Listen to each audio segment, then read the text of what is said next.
bahasa Muslim masa kini, manusia, hewan, tumbuhan, jin, dan semua yang ada di alam semesta ini adalah sebagai tanda-tanda kekuasaan Allah. Allah Subhanahu wa Ta'ala mengamanahkan kepada manusia untuk menjaga dan melestarikan yang ada di bumi dan seisinya, termasuk dalam menyayangi hewan dan tumbuhan yang telah Allah ciptakan.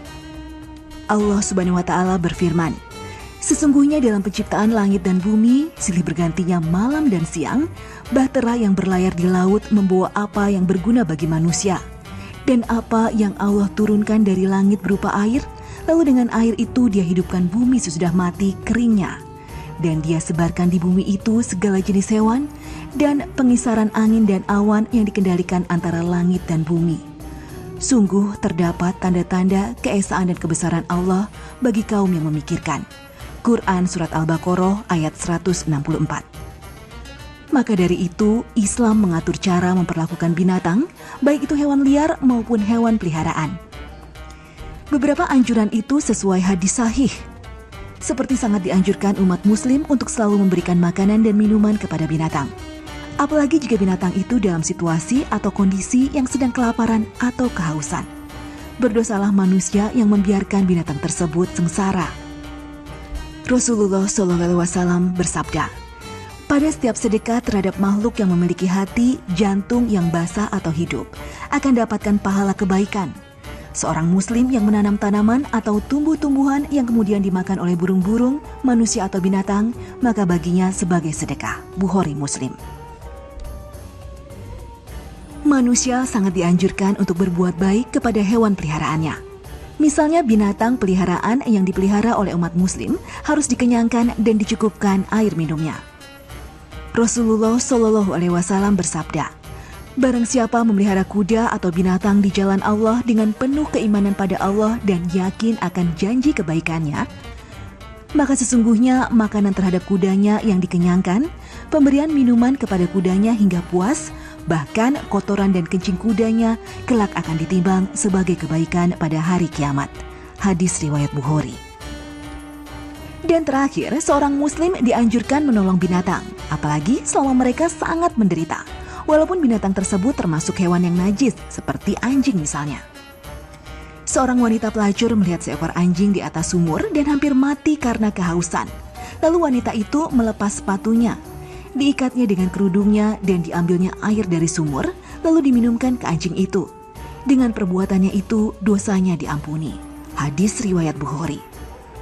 Namun, selain ada beberapa anjuran untuk memperlakukan binatang, ada pula beberapa anjuran untuk tidak memperlakukan binatang secara buruk yang sesuai hadis sahih yang berlaku seperti berikut ini. Yang pertama adalah dilarang mengganggu binatang, apalagi jika binatang tersebut untuk kurban.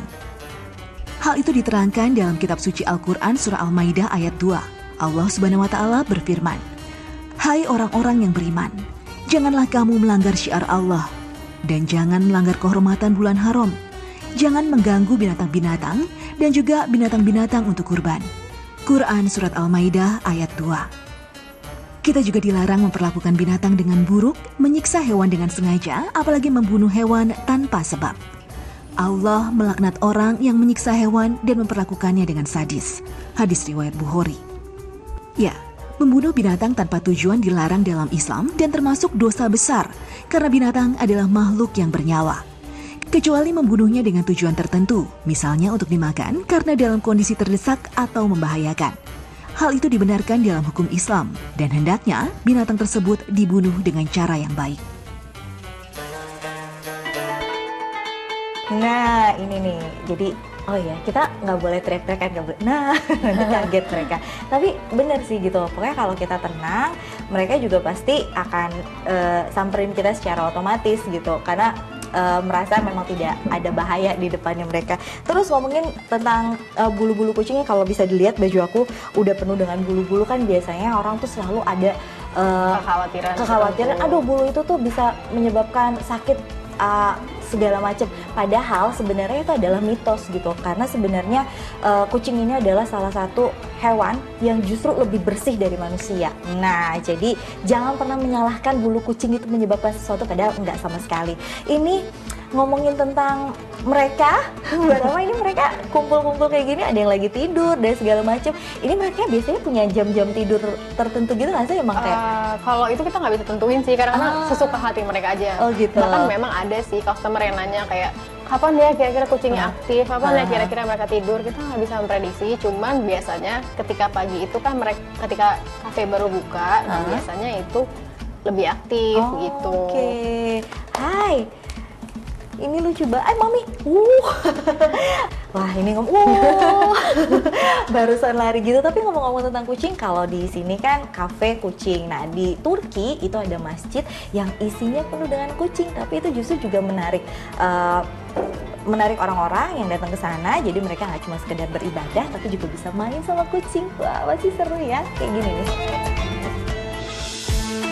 Pemirsa Muslim masa kini, Masjid Aziz Mahmud Hudayi di Istanbul, Turki memiliki hal berbeda dengan masjid lainnya. Ya, ada banyak kucing-kucing liar masuk dan hidup di dalam masjidnya. Masjid Aziz Mahmud Hudayi sejatinya merupakan salah satu masjid bersejarah di Turki. Lokasinya ada di kawasan Üsküdar, distrik terbesar dan terpadat di Istanbul. Masjid ini sudah berdiri dari tahun 1594 oleh Aisyah Hanim Sultan, keturunan dari Mihrimah Sultan dan Rustem Pasha yang merupakan salah satu pemimpin dari Kesultanan Utsmaniyah di Turki pada tahun 1500-an. Kehadiran kucing-kucing di Masjid Aziz Mahmud Hudayi adalah karena sang imam masjidnya Mustafa If. Kabarnya dia tidak tega melihat kucing-kucing liar di jalanan, apalagi saat musim dingin tiba. Maka dibukalah pintu masjid selebar-lebarnya. Sang imam membawa kucing-kucing liar untuk masuk ke dalam masjidnya. Bahkan dia juga mengurus kucing-kucing demi menjaga kebersihan masjid, walau jumlahnya tidak sedikit. Para jamaah awalnya dibuat kaget dengan banyaknya kucing yang berkeliaran di dalam masjid. Tapi setelah mengetahui penjelasan dari Mustafa If, jamaah masjid malah kegirangan. Mereka bisa bertemu dan bermain dengan kucing-kucing yang lucu sambil menunggu waktu sholat tiba. Keberadaan kucing ini juga menjadi cara Mustafa untuk berdakwah. Dia mengajak orang-orang untuk datang ke masjid dan bermain bersama kucing. Kemudian diajaknya sholat ketika azan tiba. Julukan Masjid Kucing lantas disematkan kepada Masjid Aziz Mahmud Hudayi. Turis yang sedang liburan ke Istanbul, silakan mampir ke Masjid Aziz Mahmud Hudayi untuk bertemu dengan banyak kucing yang menggemaskan. Bicara soal kucing yang menggemaskan, kucing-kucing itu juga bisa ditemui loh di The Cat Cabin. The Cat Cabin merupakan rumah bagi 17 kucing yang memiliki latar belakang berbeda-beda. Ada yang merupakan milik asli dari si empunya kafe, ada yang pemberian orang lain, ada pula yang bahkan hasil dari penyelamatan di jalan.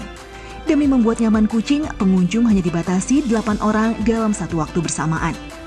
Ketika di dalam ruangan, ada beberapa aturan tertulis, seperti tidak boleh berisik, menggunakan flash untuk foto, atau memberi makan secara sembarangan. Pengunjung juga dilarang mengganggu kucing yang sedang tidur. Aturan-aturan ini dibuat agar kucing tidak mudah stres dan pengunjung pun tetap nyaman bermain bersama kucing. Wah, ini seru banget nih. Jadi sambil kerja, tapi kerjanya disamain juga sama kucing. Karena nemenin anak. Oh, jadi sekalian kerja, sekalian nemenin anak. Dan udah pernah kesini belum sih sebelumnya? Sebenarnya sih suka lihat di Instagram aja, makanya lagi cari-cari tempat yang ada banyak kucingnya tuh di mana gitu. Nah ini baru pertama kali sih kesini. Oke. Tapi sebenarnya di rumah punya kucing nggak sih? Ada 2. Tapi dia Oke. kayaknya masih pengen lebih banyak lagi yang lucu-lucu kan kayak kucing gitu kan. Kemarin suka lihat di Instagram. Di sini banyak kucingnya, jadi kita kesini. Kalau dirimu sendiri tuh emang memelihara kucingnya udah lama atau gimana? Baru, karena baru-baru ini kan dia suka sama kucing. Jadi ya kemarin pas dia ulang tahun kita kasih hadiah kucing gitu. Ternyata sampai terus malah seneng kayak tidur maunya sama kucingnya gitu. Wah, seru banget gitu tuh ya kalau udah cinta sama hewan peliharaan, jadi sampai tidur aja langsung dibawa. Iya, dipeluk. Dan ini akhirnya sampai nganterin anak sambil bekerja di sini. Tapi kalau ngomongin tentang kenyamanan di sini gimana menurut dirimu? Oh ya, enak sih karena kan bisa sambil bisa kerja sambil ngeliatin anak juga main. Kucingnya kan banyak. Ya bisa liatin dia aja untuk main gitu. Jadi tetap aman dan tetap menyenangkan dan tetap bisa melakukan aktivitas juga kayak biasa. Iya. Oke deh kalau kayak gitu dilanjut kerjanya. Saya juga mau lanjut main sama kucing. Makasih. Makasih ya. Pemirsa, kucing ternyata tak hanya dikenal ramah. Kucing ternyata bisa juga menjadi terapi bagi manusia. Kita akan membahasnya saat lagi hanya di Muslim Masa Kini.